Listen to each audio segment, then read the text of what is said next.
Thank you, Ms. Harris, for that introduction. Dr. Seuss once said, "Be who you are and say what you feel, because those that mind don't matter, and those that matter don't mind." Good morning, fifth grade class of 2011. How are you all doing this morning? I like that. Wonderful, wonderful, wonderful. I thank Ms. Martin, Ms. Harris, the fifth grade teachers. I thank each and every one of you for allowing me to come today. It's always a wonderful opportunity to come and speak with you all. And already you all have inspired me with that beautiful song. Our choir director, Mr. Holloway, leading the rock. Let's give him a hand. In fact, I want you to give all your fifth grade teachers a hand once again.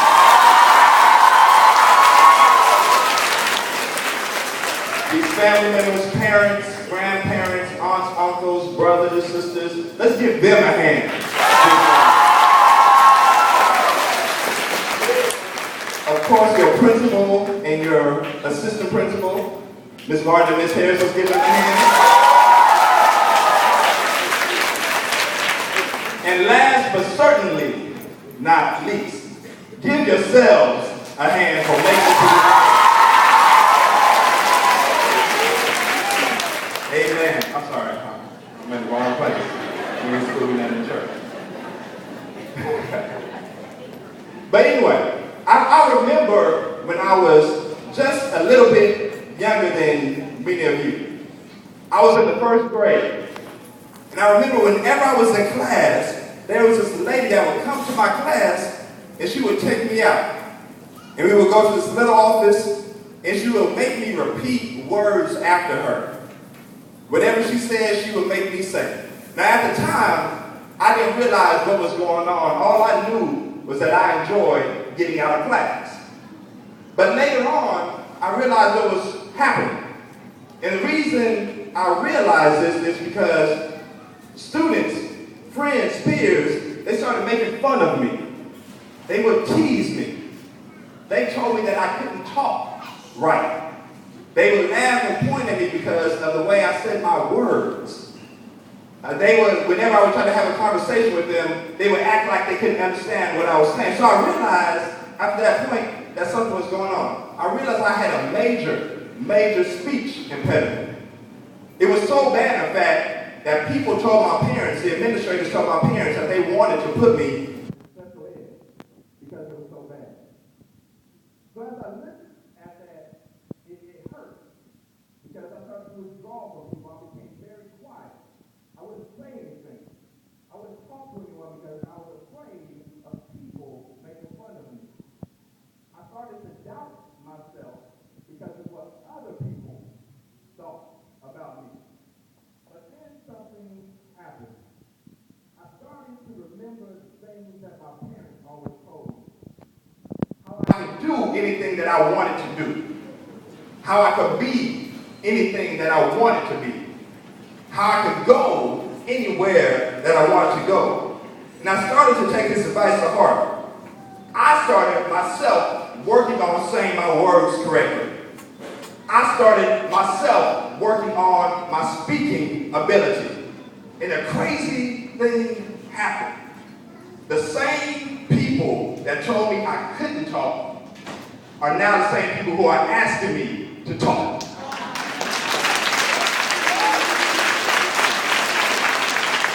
The same thing that people said I couldn't do, I now do for a living. The same people. Because at one time, I couldn't talk, but now I'm teaching people how to speak correctly. I'm a teacher, I teach communication. At one time, I couldn't speak articulately, but now people are asking me to speak at their events, such as this, and I thank people for that opportunity. But it goes to show that people can tell you one thing, but you can believe another.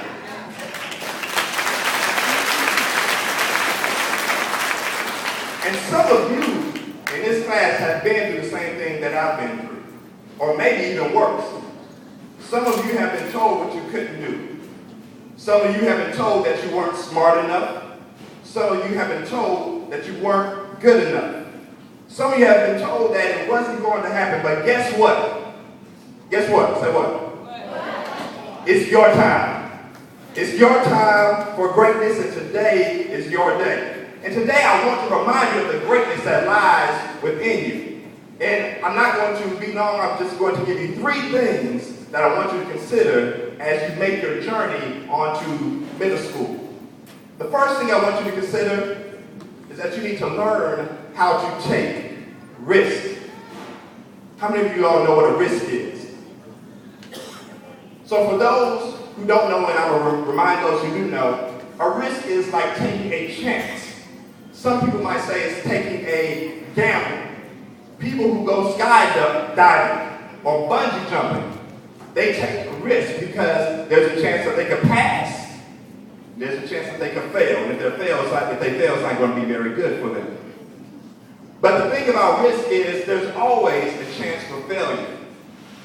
In fact, some risks are major, some are a little bit minor. When I first saw Mrs. Davis, and of course she wasn't Mrs. Davis at the time because she was 10 years old. But the first time I saw Mrs. Davis, she was about 10 years old. And she was a beautiful girl. And that first time, I had a major crush on her. But I was scared to talk to her because she was so beautiful. And I didn't want to take the risk of getting rejected. I didn't want to take the risk of her pointing in my face and laughing at me. I didn't want to take the risk of her rolling her eyes and walking away. So I didn't actually talk to her again. The first time I saw her, I was about 10. I didn't actually talk to her until I was about 16. So I finally decided to take a risk. And guess what happened? Well, you all know what happened. We got married. And she's with me today. But if I had never taken that risk, I would still be single. So if you want to stay where you are, please understand that you will never go anywhere. When you take a risk, there is always a chance for failure. And a lot of people are afraid of failure. In fact, I would say that everybody in this room is probably afraid of failing. And they always tell people failure is not an option. But I'm going to disagree with that today. And I'm going to go as far as saying, I want you to fail.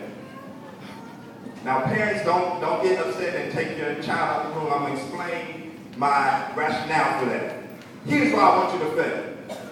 Michael Jordan, and some of you probably have never seen Michael Jordan. Has anybody ever seen Michael Jordan play here? Okay. All right, good. Michael Jordan once said that I have failed over and over and over again, and that's why I succeed. Again, Michael Jordan, the greatest basketball player, but imagine if Michael Jordan would have quit the first time he missed a shot. He wouldn't be known as the greatest basketball player. But because he failed and he kept trying, he is now in the Hall of Fame. Everybody now knows his name because he didn't quit. In fact, there's another person by the name of Walt Disney. You might know him because Disney World and Disneyland are named after him. But what a lot of people don't realize is that at one time, Walt Disney went bankrupt. He lost all his money. He had to eat dog food just to survive. But he didn't give up. He kept trying and he became a billionaire. And although he's not living today, his children and his grandchildren are reaping the benefits of his hard work. So it's okay to fail as long as you try. It's okay to fail as long as you give the effort. And it's okay to fail as long as you get up when you fall. The only real failure are those people who don't get up when they fall. And think about all these people. A lot of people that you all enjoy, a lot of people that you all look up to have failed at one point or another. Abraham Lincoln, Michael Jackson, Chris Brown, Lil Wayne, Drake, P. Diddy, LeBron James. They all failed at some point.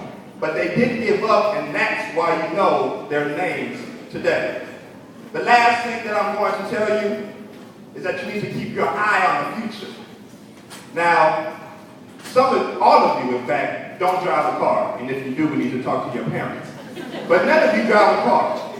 But you've seen your parents drive a car.